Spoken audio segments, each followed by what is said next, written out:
Peter wasn't born a saint, he was a fisherman. Tough, outspoken, and impulsive. When Jesus first met him, he called out, "Follow me, and I will make you fishers of men." From that moment, Peter's life changed forever. He became the leader of the 12, often the first to speak and the first to act, sometimes without thinking. He was bold enough to walk on water, but human enough to sink when fear took over.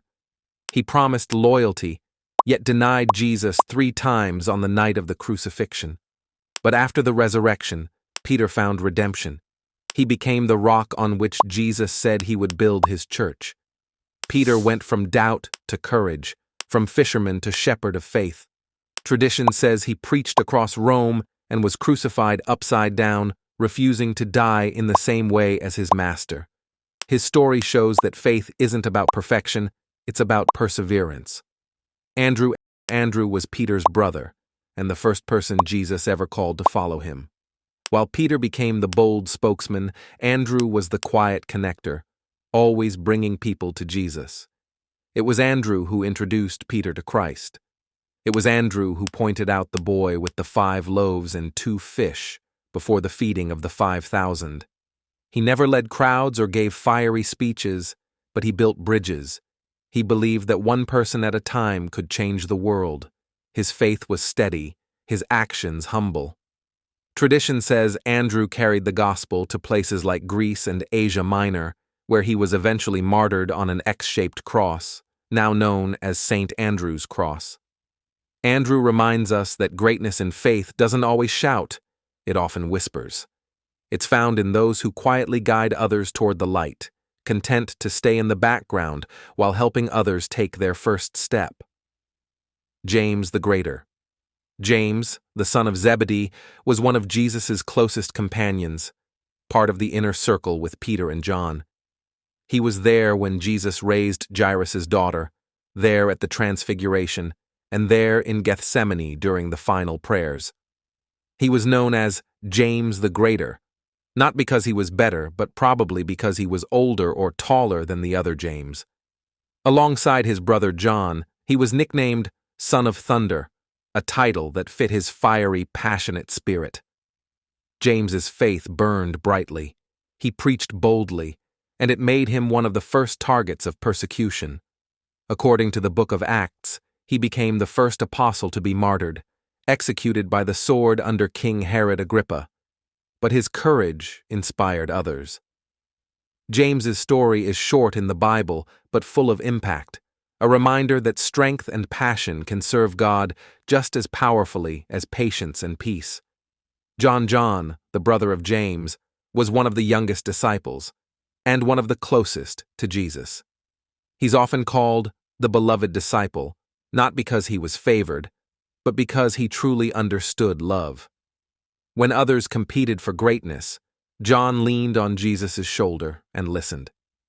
He saw things few others did, the transfiguration, the crucifixion, and the empty tomb. He stood at the cross when everyone else fled, and Jesus entrusted him with the care of Mary, his mother. That trust speaks volumes. John lived longer than any of the apostles and wrote some of the most powerful words in Scripture. God is love. His writings, the Gospel of John, the Epistles, and Revelation, turn deep theology into poetry about light, truth, and eternity. Tradition says John spent his last years in Ephesus and died peacefully, an old man who had seen both heaven and heartbreak. His legacy is simple, yet timeless. In a world of fear, perfect love drives it all away. Philip was one of the first to follow Jesus, and one of the first to bring someone else. When he found Nathanael, he said, "We've found the one Moses wrote about." Philip was curious, practical, and eager to understand, but he often needed proof before belief. At the feeding of the 5,000, Jesus tested him. "Where shall we buy bread for these people to eat?" Philip immediately calculated the cost, missing the miracle about to happen. Still, his honesty and realism made him relatable. He asked questions others were too shy to voice. In the Gospel of John, Philip says, "Lord, show us the Father, and it will be enough for us." leading to one of Jesus' most profound answers. Anyone who has seen me has seen the Father. Tradition says Philip preached in Greece and Syria and was eventually martyred. His life reminds us that faith doesn't mean never doubting. It means trusting even when the numbers don't add up. Bartholomew, also known as Nathanael, is often remembered for his honesty. When Philip first told him about Jesus, he skeptically replied, "Can anything good come out of Nazareth?" But when he met Jesus, those doubts vanished. Jesus looked at him and said, "Here truly is an Israelite in whom there is no deceit." That moment defined Bartholomew, a man sincere in faith and pure in heart. Once convinced, he followed Jesus without hesitation, traveling farther than most apostles after the resurrection. Tradition says he preached in places like India and Armenia, where he helped spread the gospel and later gave his life as a martyr. He was humble, faithful, and fearless, remembered for his truthfulness more than his miracles.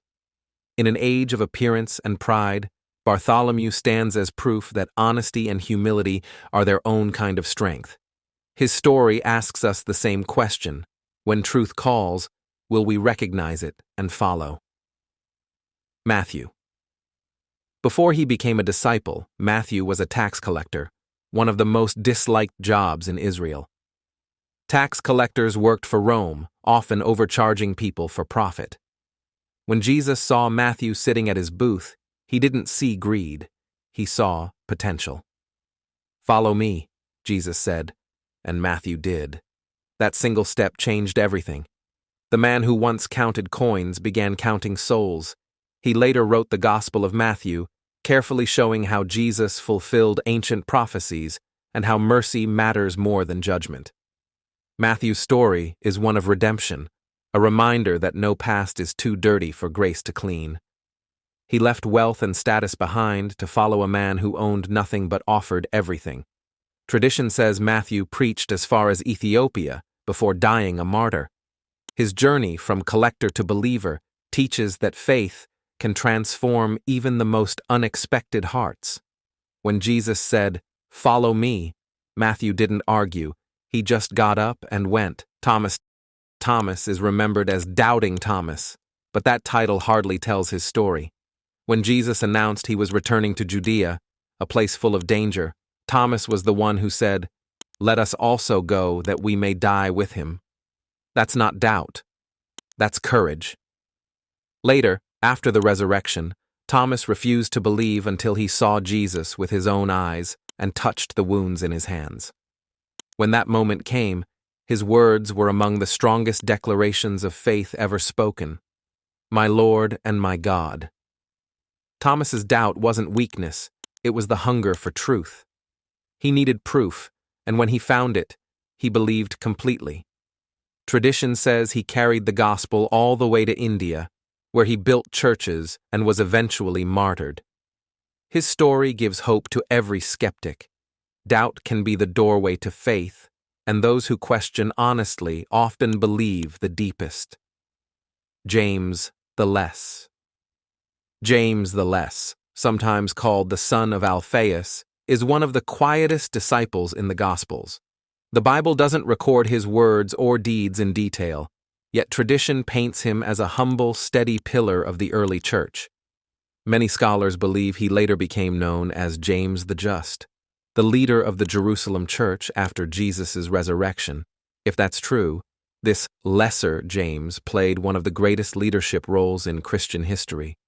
He's remembered for his deep prayer life, so much that early writers said his knees grew hard like a camel's from constant kneeling. James preached peace, faith, and good works, and he was respected by both Jews and Christians alike. He was eventually martyred in Jerusalem, thrown from the temple, and struck down for refusing to deny Christ. Though quiet and often overlooked, James the Less reminds us that greatness isn't about being seen. It's about being faithful when no one's watching. Thaddius, also called Jude or Lebbeus, is one of the more mysterious disciples. He doesn't speak much in the Gospels, but when he does, it's powerful. During the Last Supper, he asked Jesus, "Lord, Why do you intend to show yourself to us and not to the world? That question revealed a thoughtful heart.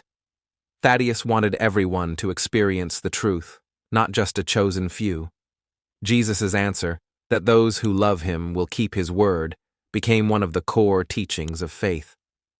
Tradition says Thaddius traveled across Syria and Persia, preaching courageously and healing the sick. He's often remembered as the patron saint of lost causes, a fitting title for a man who believed no soul was beyond redemption. Thaddius' story reminds us that even the quiet voices matter. He wasn't loud or famous, but his faith carried far. He taught that real devotion isn't about being seen. It's about being steadfast when the world turns away. Simon the Zealot. Simon was called the Zealot, meaning he once belonged to a group that fiercely opposed Roman rule in Judea. Before meeting Jesus, he may have been a revolutionary, passionate, fiery, and ready for battle. But when he followed Christ, that fire found a new purpose. Jesus didn't silence Simon's zeal, he redirected it. Instead of fighting with weapons, Simon fought with faith. His energy, once aimed at rebellion, became a tool for spreading peace and truth. The Bible doesn't record much about his life, but early traditions say he preached across Egypt and Persia, often alongside Thaddius. Both were eventually martyred for refusing to abandon their message. Simon's story shows that God can transform passion into purpose. The same zeal that once divided can be turned into a force that unites. He reminds us that even the most radical hearts can find peace when guided by something greater than themselves. Judas Iscariot. Judas Iscariot is the disciple whose name became synonymous with betrayal. He followed Jesus closely, managed the group's money, and saw every miracle firsthand. Yet, somewhere along the way, his heart hardened. For 30 pieces of silver, Judas agreed to lead soldiers to Jesus in the garden. He greeted his teacher with a kiss, a gesture of love turned into a symbol of treachery. When Jesus was condemned, guilt consumed Judas. He returned the silver and took his own life, unable to live with what he'd done. Judas's story is tragic, but it's also deeply human. It shows how greed, pride, or disappointment can cloud even the brightest souls. Yet even as Judas fell, Jesus still called him friend. His story isn't just about betrayal, it's about the choices that shape every heart. It reminds us that faith can't be bought, and that forgiveness, though offered freely, must still be accepted. Now these were 12 ordinary men who changed the world through faith and courage. Which disciple inspired you most? Comment below, and don't forget to like, share, and subscribe for more timeless stories.